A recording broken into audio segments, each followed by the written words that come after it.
یوسف جاوید صاحب، میں آپ کو ریگولرلی فالو کرتا ہوں، آپ کی ٹویٹس کو بھی.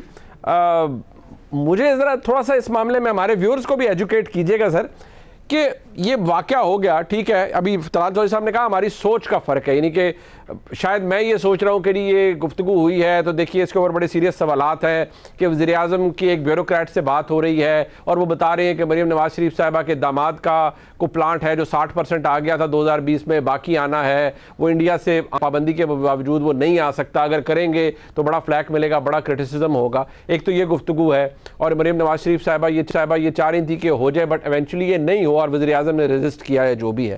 دوسری طرف یہ سوچ ہے کہ اگر اس میں کوئی اور چیزیں بھی سامنے آ جاتی ہیں نیشنل سیکیورٹی سے ریلیٹڈ، تو ہم اسے نیشنل سیکیورٹی کا تھریٹ کہیں گے اور بریچ کہیں گے. ہم اس طرح کی گفتگو کو ہم گریڈ نہیں کرتے کہ نیشنل سیکیورٹی بریچ ہے. آپ کو کیا لگتا ہے سر کہ یہ باتیں ہونا اور پھر عمران خان صاحب کا کہہ دینا کہ وہ بھی چیز آ رہی ہے، وہ بھی چیز آ رہی ہے، ہوا میں تیر ہے یا نہیں؟ There is method to the madness.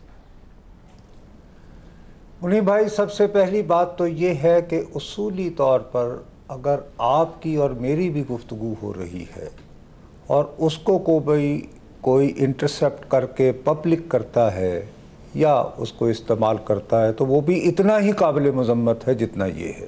ٹھیک.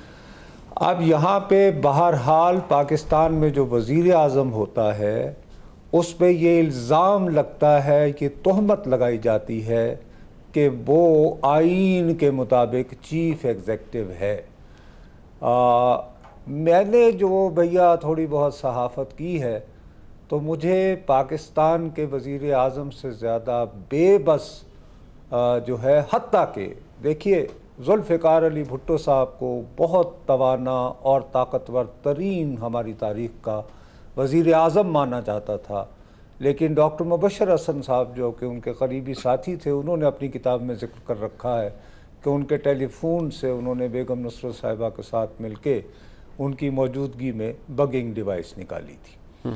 تو ہمارے ہاں وزیر اعظم ایک زمانے میں، آپ کو یاد ہوگا، پتہ نہیں وہ نہرو نے کہا تھا یا نہیں، یہ بات منسوب تھی کہ میں اتنی دھوتیاں نہیں بدلتا جتنے پاکستان میں وزیر اعظم بدلے جاتے ہیں. بالکل.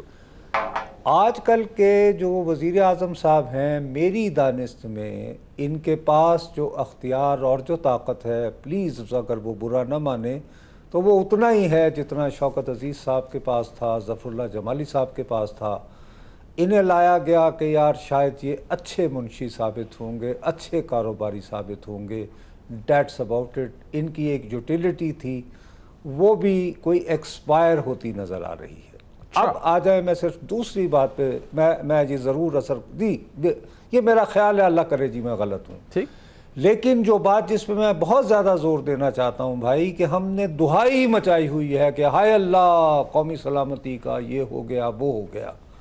یہ کرتے ہوئے ہم بھول جاتے ہیں کہ ہماری تاریخ کا بدترین سیکیورٹی بریچ جو ہے 11 جون 1999 میں ہوا تھا، جب سرتاج عزیز صاحب صلح کے لیے کارگل کی وجہ سے دلی گئے تھے. تو وہاں پہ انہوں نے ہر اخبار کے صفحہ اول پر ایک ٹیپ جو ہے اس کا ٹرانسکرپٹ چھاپ کر ہمارا استقبال کیا تھا. بدقسمتی سے میں اس وقت میں شامل تھا. وہ جو گفتگو تھی جس کی ٹیپس بعد ازاں ایسے چلی جیسے فلمی گانوں کی ٹیپس جو ہیں وہ لاریوں میں بجا کرتی تھیں، تو بھیا وہ ان دنوں کے آرمی چیف کی دورہ چین کے دوران اپنے سب سے بڑے معتمد کے ساتھ تھی. ان کا تو کوئی کچھ نہ بگاڑ پایا، بلکہ اس ٹیپ کے ریلیز ہو جانے کے بعد وہ اکتوبر 1999 میں ہمیں نیک راہ پر چلانے کے لیے اقتدار پر قابض بھی ہو گئے، اور تقریباً 9 سالوں تک انہوں نے گج وج کے راج کیا. اور ان کی ریپوٹیشن بالآخر یہ بنی کہ وہ انلائٹن ماڈریٹ ہیں، اور ان کے دور میں بھارت اور پاکستان کے دیرینہ مسائل جو کوئی بھی آج تک حل نہیں کر پایا تھا، وہ حل ہونے کے ہی قریب تھے کہ کم وقت عدلیہ کی تحریک شروع ہو گئی. ٹھیک. ایک بات. دوسری بات یہ ہے جی کہ میرا اپنا خیال ہے کہ جو بندہ ڈارک ویب پہ یہ ڈرامہ لگا رہا ہے کہ اس کے پاس بڑا مٹیریل ہے، وہ سر مجھے کو 2 نمبر کا آدمی لگتا ہے. میں ذات کا رپورٹر ہوں جی، اگرچہ ریٹائر ہوا ہوں. اس کی میں آپ کو وجہ بیان کر دیتا ہوں. دیکھیے نا، آپ بولی شروع کر رہے ہیں $3 لاکھ یا